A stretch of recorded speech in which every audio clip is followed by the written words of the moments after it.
Adik-adik, wah, Kak Dea capek sekali nih habis olahraga. Tadi habis main basket tuh. Ya, ada ringnya. Oh ya, sekarang sudah hari Minggu. Artinya kita mau apa? Mau beribadah ya. Sebentar ya adik-adik, Kak Dea agak capek sedikit, agak ngos-ngosan. Bisa olahraga, semoga tetap bisa nyanyi ya, tetap bisa memuji Tuhan ya. Oh ya, sebelum itu kita berdoa dulu. Kita mau bersiap-siap untuk beribadah kepada Tuhan. Nah, Kak Dea akan berdoa ya adik-adik. Lipat tangan dan tutup mata. Tuhan Yesus, terima kasih Tuhan untuk hari ini kami dapat berkumpul di rumah kami masing-masing, dan kami dapat juga untuk mengikuti ibadah Tuhan. Kami siap untuk mengikuti ibadah kami siap memuji Tuhan, memuji nama-Mu, mempermuliakan nama-Mu dengan puji-pujian kami. Ini kami Tuhan, biarlah kiranya ibadah kami dapat menyenangkan hati-Mu. Terima kasih, ini doa kami hanya di dalam nama Tuhan Yesus, haleluya, amin. Wah adik-adik, gimana nih yang minggu lalu ibadah, sudah dengar kan cerita firman Tuhannya apa? Masih ingat gak? Ya, ceritanya tentang Tuhan Yesus mau disalibkan. Tuhan Yesus diserahkan tuh untuk disalibkan. Nah, ya kan? Wah, ada lagu nih yang menceritakan tentang Tuhan Yesus mau disalib ini gitu. Tuhan Yesus itu dia rela loh mati untuk menebus dosa kita semua. Nah, kita nyanyiin ya lagunya ini bareng-bareng. Nah, adik-adik yang di rumah harus semangat. Adik-adik pasti tahu nih lagu ini. Yuk kita nyanyi bareng-bareng, kita tepuk tangan dulu nih. Siap-siap. Wah, musiknya udah mulai. Iblis itu musuh kita. Iblis itu musuh kita. Dia lari seperti singa. Dia kata itu ini, dia cari sana sini. Iblis itu musuh kita. Yesus juru selamat kita. Dia mati di Golgota. Dengan darahnya yang mulia dia tebus dosa kita. Yesus juru selamat kita. Lagi adik-adik nyanyi ini. Iblis itu musuh kita. Dia lari seperti singa. Dia kata itu ini, dia cari sana sini. Iblis itu musuh kita. Yesus juru selamat kita. Dia mati di Golgota. Dengan darahnya yang mulia dia tebus dosa kita. Yesus juru selamat kita. Lebih lagi adik-adik nyanyi nih lagu ini. Iblis itu musuh siapa adik-adik? Musuh kita semua, musuh Tuhan Yesus juga ya. Dan Tuhan Yesus yang menyelamatkan kita dari dosa itu. Dosa yang kita ini dikasih tahu sama iblis gitu. Harus berbuat dosa. Tapi Tuhan Yesus sudah menebus dosa-dosa kita. Kita mau nyanyikan lagu ini lebih lagi, lebih semangat lagi. Iblis itu musuh kita. Dia lari seperti apa? Dia kata itu ini, dia cari sana sini. Iblis itu musuh kita. Yesus juru selamat kita. Dia mati di Golgota. Dengan darahnya yang mulia dia tebus dosa kita. Yesus juru selamat kita. Lagi sekali. Iblis itu musuh kita. Dia lari seperti singa. Dia kata itu ini, dia cari sana sini. Iblis itu musuh kita. Yesus, Yesus juru selamat kita. Dia mati di Golgota, dengan darahnya yang mulia Dia tebus dosa kita. Yesus juru selamat kita, dengan darahnya yang mulia Dia tebus dosa kita. Yesus juru selamat kita. Dengan apa adik-adik? Dia tebus dosa kita. Yesus juru selamat kita. Ya, tepuk tangan dulu buat Tuhan Yesus kita yang luar biasa. Bilang terima kasih sama Tuhan Yesus karena sudah menebus dosa kita. Nah, kenapa Tuhan Yesus menebus dosa kita? Karena Tuhan Yesus cinta, Tuhan Yesus sayang kepada kita semua.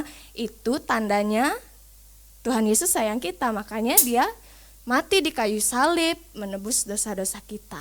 Kita mau nyanyikan lagu ini, tanda paku di kaki dan tangan.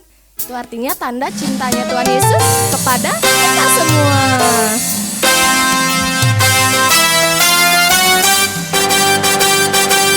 Tanda paku di kaki dan tangan, tanda cinta, tanda cinta. Tanda tombak menusuk di pinggang, tanda cintanya Tuhan. Itu semua Tuhan sudah terima, guna semua yang mengikut Dia. Selamat orang yang tidak melihat tapi percaya juga. Lagi adik-adik, tanda paku di kaki dan tangan, tanda cinta, tanda cinta. Tanda tombak menusuk di pinggang, tanda cintanya Tuhan. Itu semua Tuhan sudah terima, guna semua yang mengikut Dia. Selamat orang yang tidak melihat tapi percaya juga. Lebih semangat adik-adik nyanyiin lagu ini, karena Tuhan sudah mengasihi kita, sudah menyelamatkan kita dengan menebus dosa-dosa kita. Dia mati di kayu salib untuk kita. Tanda paku di kaki dan tangan, tanda cinta, tanda cinta. Tanda tombak menusuk di pinggang, tanda cintanya Tuhan. Itu semua Tuhan terima, guna semua yang mengikut Dia. Selamat orang yang tidak melihat tapi percaya juga. Lagi, tanda paku di kaki dan tangan, tanda cinta, tanda cinta. Tanda tombak menusuk di pinggang, tanda cintanya Tuhan. Itu semua Tuhan sudah terima, guna semua yang mengikut Dia. Selamat orang yang tidak melihat tapi percaya juga. Tapi percaya juga. Apa adik-adik? Tapi percaya juga. Ya. Dan Yesus sungguh luar biasa.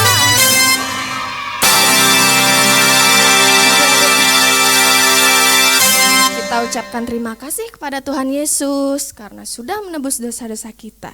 Kita mau masuk dalam pujian yang satu ini. Darah Yesus amat berkuasa karena sudah menyucikan dosa-dosa kita.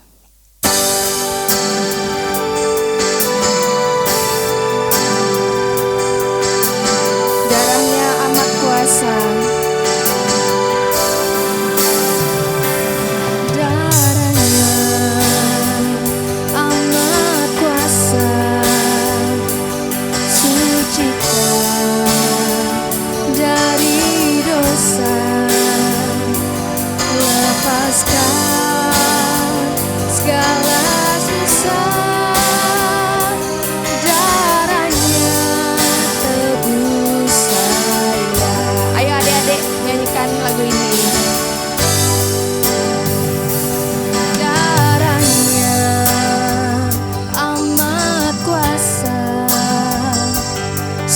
sucikan dari dosa,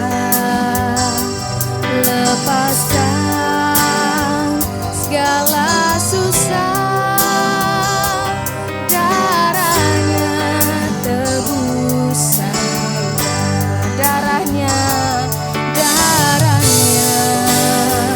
amat kuasa, sucikan dari dosa, lepaskan segala susah, darahnya tebus saya. Adik-adik yang di rumah boleh mengucap syukur kepada Tuhan, berterima kasih karena Tuhan Yesus telah menebus dosa-dosa kita. Tuhan Yesus menyayangi kita, Dia rela mati di kayu salib untuk menebus dosa kita. Katakan terima kasih Yesus, ucapkan syukur Tuhan, terima kasih. Ayo adik-adik boleh mengucapkan terima kasih kepada Tuhan Yesus. Kita beri waktu kita sebentar untuk memuji Tuhan, memuliakan Tuhan melalui ucapan syukur kita. Katakan terima kasih. Terima kasih Tuhan, yang Engkau sungguh baik, Engkau penyelamatku. Terima kasih Yesus, syukur Tuhan, syukur.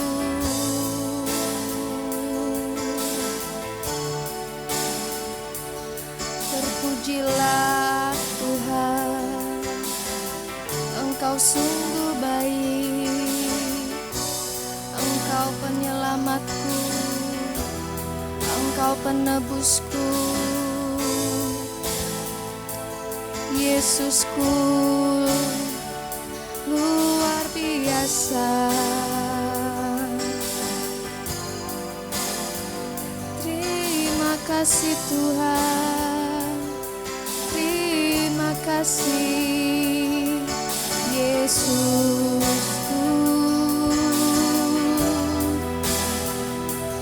buat pengorbananmu untuk anak-anakmu Tuhan. Syukur, haleluya, haleluya. Mari adik-adik kembali nyanyikan lagu ini, darahnya amat kuasa.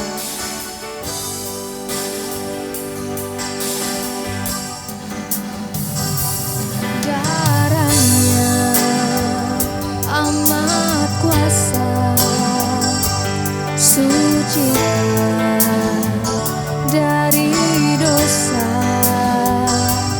lepaskan segala susah, darahnya tebus saya, darahnya amat kuasa, sucikan dari dosa, lepaskan segala susah, darahnya tebus saya. Lepaskan segala susah, darahnya tebus saya. Sekali lagi katakan lepaskan segala susah,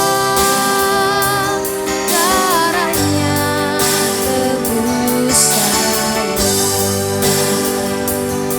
Terima kasih Tuhan Yesus, karena Engkau sungguh baik, Engkau telah menyelamatkan kami, Engkau telah menebus dosa-dosa kami Tuhan. Engkau rela mati di kayu salib untuk kami semua. Tuhan, sebagai bentuk terima kasih kami, ucapan syukur kami mau menerima, mendengarkan kebenaran firman-Mu. Tuhan, kami siap untuk mendengarkan firman-Mu. Berikan kami hati dan telinga yang mau dengar-dengaran dengan sungguh-sungguh. Engkau berkati juga Tuhan kakak yang akan menyampaikan firman. Terima kasih Tuhan, ini doa kami hanya di dalam nama Tuhan Yesus.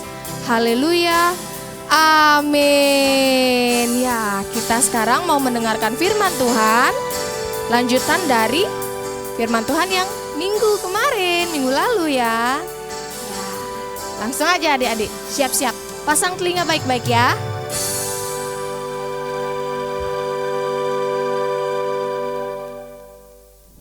Halo adik-adik, selamat hari Minggu, apa kabarnya? Loh, kok ada Om Nu? Om Nu, minggu ini giliran Kak Novi yang cerita. Om Nu kan sudah minggu lalu. Ya, Om Nu mau pergi ya? Ya, dadah Om Nu. Iya adik-adik, masih cerita? Masih ingat gak ceritanya Om Nu minggu lalu? Tentang apa? Apa? Tentang apa?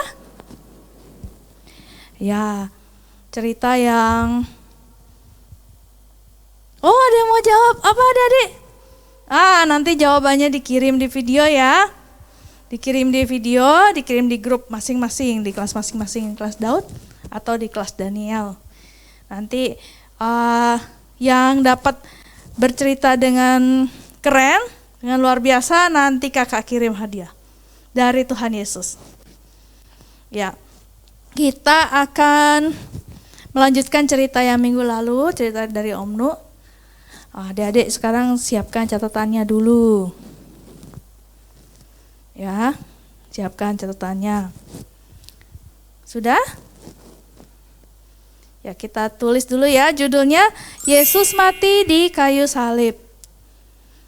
Bahan ceritanya ada di Matius 27 ayat 32 sampai 36, Markus 15 ayat 20 sampai 24, juga di ayat 33 sampai 37, Lukas 23 ayat 26 sampai 49, Yohanes 19 ayat 17 sampai 30. Nah, semua bisa dibaca di Alkitab kalau adik-adik mau lebih jelas lagi. Kisahnya di Alkitab seperti apa sih gitu ya. Kita juga akan ada ayat hafalan di 1 Yohanes 4 ayat 10a. Inilah kasih itu, bukan kita yang telah mengasihi Allah, tetapi Allah yang telah mengasihi kita dan yang telah mengutus anaknya sebagai pendamaian bagi dosa-dosa kita. Jadi Tuhan Yesus sudah mau rela berkorban buat kita demi menghapus dosa-dosa kita. Seperti kemarin minggu lalu Om Nu cerita, kali ini lanjutannya yaitu kisah penyaliban Tuhan Yesus. Adik-adik pernah bersalah kan? Kakak pernah bersalah, sering bahkan.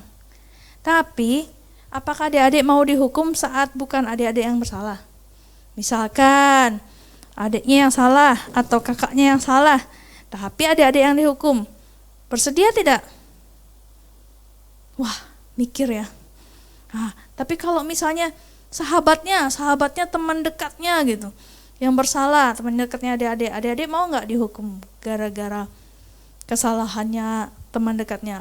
Nggak apa-apa deh, karena teman dekat, aku aja deh dihukum, tapi hukumnya dicambuk. Hukumannya disiksa. Mau adik-adik? Kita masih berpikir banyak ya. Tapi Tuhan Yesus rela memberikan hidupnya, nyawanya, bahkan semuanya, kebanggaannya, kekuasaannya Tuhan berikan, relakan semua demi menebus dosa kita. Ada peristiwa yang biasa kita kenal sebagai Hari Raya Paskah bangkitan Tuhan Yesus. Tapi sebelumnya ada yang namanya Hari Gelap. Hari Gelap itu di mana Adam dan Hawa turun ke dunia karena mereka melakukan dosa, melakukan pelanggaran terhadap perintah Tuhan. Mereka melanggar, Tuhan menyuruh tidak boleh memakan buah itu, kecuali buah itu semua boleh mereka makan, tapi mereka menikmati buah itu dan mereka jatuh dalam dosa. Akhirnya karena perbuatan Adam dan Hawa, kita sebagai keturunannya juga mewarisi dosa-dosa dari Adam dan Hawa. Bagaimana caranya kita supaya terbebas dari dosa? Itulah Tuhan Yesus mau menanggung dosa-dosa kita. Tuhan Yesus mau turun ke dunia untuk menggantikan kita menerima hukuman. Karena perbuatan kita, Tuhan Yesus yang menderita di kayu salib. Kisah itu dimulai dari Tuhan Yesus berjalan menuju Bukit Penyaliban.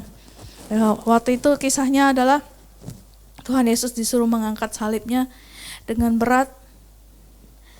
Bahkan salibnya sudah sampai tidak bisa terangkat lagi, sampai tergeser di bawah mengenai lantai. Seret, pelan-pelan. Di depannya ada penghulu bangsa Romawi, penghulu laskar bangsa Romawi, disertai dengan 4 serdadu dengan membawa pedang dan tombak. Nah, selain itu mereka juga membawa anggur yang bercampur dengan mur, tali, palu, paku, pokoknya semua dibawa ya. Terus udah gitu di sana juga ada yang menyaksikan. Bukan sendiri Tuhan Yesus bawa. Bagaimana ya rasanya, rasa malu, rasa sedih, rasa sakit, semua Tuhan Yesus tanggung. Di sana ada ahli Taurat, orang Farisi katanya, dia tidak bisa menyelamatkan dirinya. Itu tuh yang namanya Raja Yahudi, ya dicemooh, dihina, dihujat, dimaki-maki.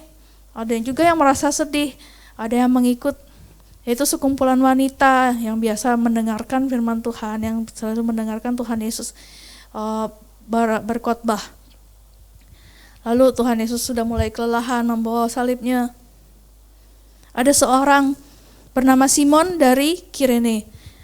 Dia disuruh oleh penghulu laskar bangsa Romawi itu, kamu bantuin bawa salibnya. Akhirnya dia ikut bantu bawa salibnya.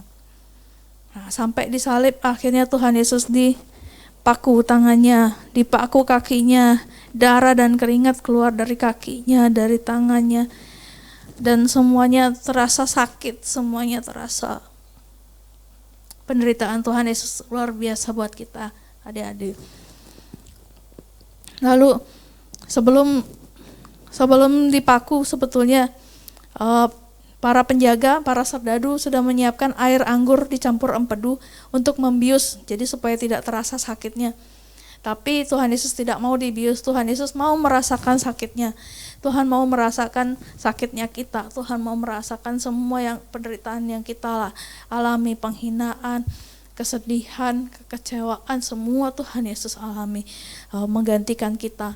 Maka bahkan saat apapun keadaan kita terburuk sekalipun, Tuhan Yesus sudah pernah mengalami. Jadi Tuhan Yesus mengerti apa yang kita sampaikan lewat doa kepada Tuhan Yesus. Lalu mereka menanggalkan bajunya, lalu mulai memaku tangan dan kakinya.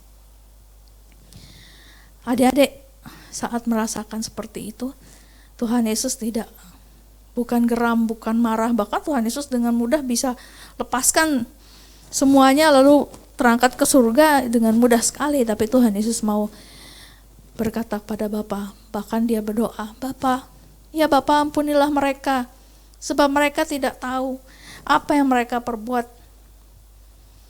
Seperti itu akhirnya semua bingung yang dengar di situ. Ini orang sudah dihina, sudah dihukum, padahal dia tidak merasa bersalah, tapi dia masih mau mengampuni. Siapa ya orang itu ya? Begitu hebatnya ya Tuhan itu. Lalu akhirnya setelah selesai dipaku, berdiri salibnya, ditulis di papan di atasnya, Yesus orang Nazaret, Raja orang Yahudi. Ditulis dengan 3 bahasa Ibrani, bahasa Romawi, dan bahasa Yunani. Jadi supaya semua orang mengerti bahwa Tuhan Yesus dianggap Raja Yahudi. Lalu ada orang Farisi berkata kepada Pontius Pilatus waktu itu, yang menuliskan itu Raja Yahudi, dia cuma ngaku-ngaku raja Yehuda, ganti aja namanya mengaku raja Yahudi gitu. Tapi Pontius Pilatus tidak mau menggantinya, jadi tetap menulis itu seperti itu. Nah, saat disalib, di sebelah kanan dan sebelah kiri ada penjahat juga yang disalib bersama Tuhan Yesus.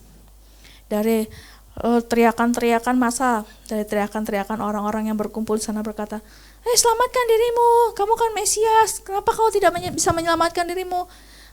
Kau Mesias apa, kau Raja Yahudi apa, tidak bisa menyelamatkan dirimu gitu. Lalu orang yang di kiri, penjahat yang di kiri bilang, bukankah engkau Kristus, selamatkan dirimu dan kami. Luar biasa ya, sudah merasakan sakit, sudah merasakan sedih, kecewa, terhina, masih juga diledekin, masih juga sudah sampai semua keluar darah, keluar keringat, keluar air mata, sudah tidak bisa berkata-kata apa-apa lagi, masih dikatakan seperti itu. Lalu yang di kanan, ternyata penjahat yang di kanan, dia percaya Tuhan Yesus adalah Allah. Dia bilang sama yang di kiri, tidakkah engkau takut kepada Allah? Sedang kau menerima hukuman yang sama, kamu aja juga menerima hukuman yang sama, kamu gak takut sama Allah gitu. Kita memang selayaknya dihukum, sebab kita menerima balasan yang setimpal dengan perbuatan kita. Tetapi orang ini tidak berbuat sesuatu pun yang salah. Terus lalu bilang dia sama Yesus, Yesus, ingatlah aku apabila engkau sampai dalam kerajaanmu. Jadi kalau Tuhan Yesus sudah sampai kerajaannya, dia bilang, ingat sama aku ya Tuhan. Tuhan Yesus lalu berkata, aku berkata kepadamu, sesungguhnya engkau akan ada bersama-sama dengan aku di Firdaus. Wah, bahagia sekali. Padahal dia sudah melakukan kejahatan, tapi karena percaya sama Tuhan Yesus, maka Tuhan Yesus menyelamatkannya dan bahkan mau mengajak bersama-sama ada di Firdaus. Ya, saat disalib ada juga di sana yang menyaksikan, yaitu Maria, ibu Yesus yang ada di dunia. Nah, selain itu juga ada Yohanes di situ, murid kesayangannya Tuhan Yesus. Lalu Tuhan Yesus berkata kepada Maria, Ibu, inilah anakmu. Dia mengakui Tuhan Yesus. Tuhan Yesus mengakui Maria sebagai ibunya. Ibunya merasa sedih melihat Tuhan Yesus yang sebagai anaknya di dunia sudah berapa tahun sebagai anaknya dan sekarang disalibkan. Lalu Tuhan Yesus berkata kepada Yohanes, inilah ibumu. Tiba waktunya jam 12 siang. Jam 12 siang ya, bukan jam 12 malam. Tetapi gelap gulita. Sudah Tuhan Yesus sudah sampai akhir, sudah hampir tidak punya tenaga lagi, sudah luka, sudah perih, sudah jiwanya sudah menderita, bukan cuma badannya saja tapi jiwanya sudah menderita. Sampai Tuhan Yesus bilang, Allahku, Allahku, mengapa engkau meninggalkan aku? Itu adalah cuplikan dari kitab Mazmur yang Tuhan Yesus ingat. Tuhan Yesus juga selalu membaca firman Tuhan juga. Lalu Tuhan Yesus berkata, aku haus. Lalu penjaga di sana memberikan bunga karang yang dicelupkan ke cuka, lalu diikatkan di hisop seperti galah, seperti kayu yang panjang untuk bisa memberikan ke Tuhan Yesus ke salibnya. Semua perintah Allah telah digenapi. Kuasa kejahatan tidak ada yang bisa mengalahkan. Semua orang percaya sudah selamat. Akhirnya Tuhan Yesus dengan teriakannya mengakhiri penderitaannya. Sudah selesai. Lalu bilang, ya Bapa, ke dalam tanganmu kuserahkan nyawaku. Wah, orang-orang di sana pemimpin sedadu, sungguh orang ini adalah orang benar. Dia bilang seperti itu, lalu yang lain juga, ya orang itu orang benar. Mereka mungkin ada penyesalan, ada kesedihan, ada semuanya yang rasanya seharusnya tidak terjadi tapi terjadi. Awalnya mereka mencaci, awalnya mereka menghujat, awalnya mereka menghina Tuhan Yesus, tapi mereka melihat apa yang terjadi di salib itu, mereka juga banyak yang bertobat, mereka juga banyak yang berpikir seharusnya ini tidak terjadi. Sungguh orang ini orang benar, mereka mengakui bahwa Yesus adalah Mesias, Yesus adalah yang benar.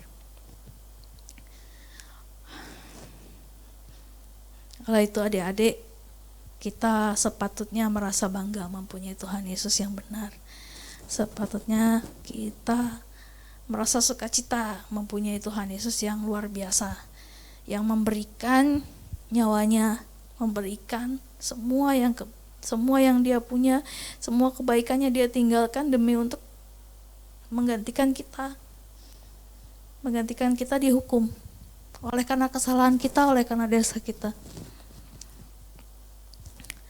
Mari kita mengajak teman-teman yang lain, saudara-saudara yang belum tahu tentang Tuhan Yesus. Ceritakan kisah Tuhan Yesus kepada mereka. Dan ajak mereka juga menuju keselamatan, ajak mereka juga bersama-sama nanti ketemu di surga bersama Tuhan Yesus kembali. Ya adik-adik, kisah ini sampai sini, nanti akan disambung lagi di minggu depan. Ya adik-adik, jangan lupa diceritakan kepada teman-teman semuanya, agar semua juga mendapat keselamatan itu. Ya, sampai jumpa lagi adik-adik. Jangan lupa ayat hafalan. Ya, ayat hafalan kita ada di 1 Yohanes 4 ayat 10a. Bukan kita yang telah mengasihi Allah, tetapi Allah yang telah mengasihi kita, dan yang telah mengutus anaknya sebagai pendamaian bagi dosa-dosa kita. Oke adik-adik, kita berdoa dulu ya. Terima kasih Tuhan, terima kasih Tuhan Yesus, buat segala pengorbananmu, buat segala kebaikanmu. Buat Tuhan telah menggantikan kami ya Tuhan, mengampuni dosa kami. Bukan hanya itu, Tuhan merasakan apa yang harusnya kami rasakan, menderita demi kami, dan mau menyelamatkan kami ya Tuhan. Bantu kami untuk jadi lebih baik ya Tuhan, memberikan hati kami untuk menyenangkan hati-Mu. Berikan kami untuk bisa memberitakan semua kabar baik ini tentang Engkau ya Tuhan, agar seluruh dunia diselamatkan ya Tuhan. Terima kasih Bapa, kami percaya Engkau selalu menyertai kami. Kami percaya Engkau selalu melindungi kami, dan kami percaya semua kebaikan-Mu menyertai kami ya Tuhan. Terima kasih Bapa. Dalam nama Tuhan Yesus kami berdoa, kami akhiri ibadah kami. Haleluya, amin. Sampai jumpa. Yes, adik-adik, Tuhan Yesus sudah memberikan semuanya bagi kita. Dia berkorban bagi kita gitu ya. Jadi kita juga waktunya memberi persembahan. Itu juga korban yang berbau harum di hadapan Tuhan. Gimana caranya? Adik-adik minta tolong papa mama, ada nomor rekening Komisi Anak, bisa transfer ke situ ya, untuk pelayanan Komisi Anak GBI Shalom. Mari kita berdoa bersama-sama. Terima kasih ya Tuhan Yesus yang luar biasa, yang sudah berkorban bagi kami, bahkan menyerahkan nyawa bagi kami. Dan Engkau sudah memberikan yang terbaik. Hari ini kami belajar Tuhan, memberi dari apa yang kami miliki. Dan kami tahu itu sebenarnya tidak ada artinya. Tetapi persembahan yang kami lakukan ini dengan hati yang tulus, Tuhan senang. Dan kami pasti percaya Tuhan itu akan dipakai sebaik-baiknya untuk pelayanan generasi anak di GBI Shalom ini. Kami sangat percaya Tuhan mengasihi semua generasi yang ada di sini, termasuk anak-anak. Tuhan memberkati mereka semuanya, Tuhan memberkati orang tuanya, Tuhan memberkati sekolah mereka dan pergaulan mereka, sehingga mereka adalah anak-anak hebat yang akan menjadi Indonesia hebat di 2045 ketika 100 tahun Indonesia merdeka. Mereka lah generasi yang luar biasa. Terima kasih. Kami mengucap syukur untuk persembahan ini dalam nama Tuhan Yesus Kristus. Haleluya. Amin. Selamat memberi persembahan. Tuhan memberkati.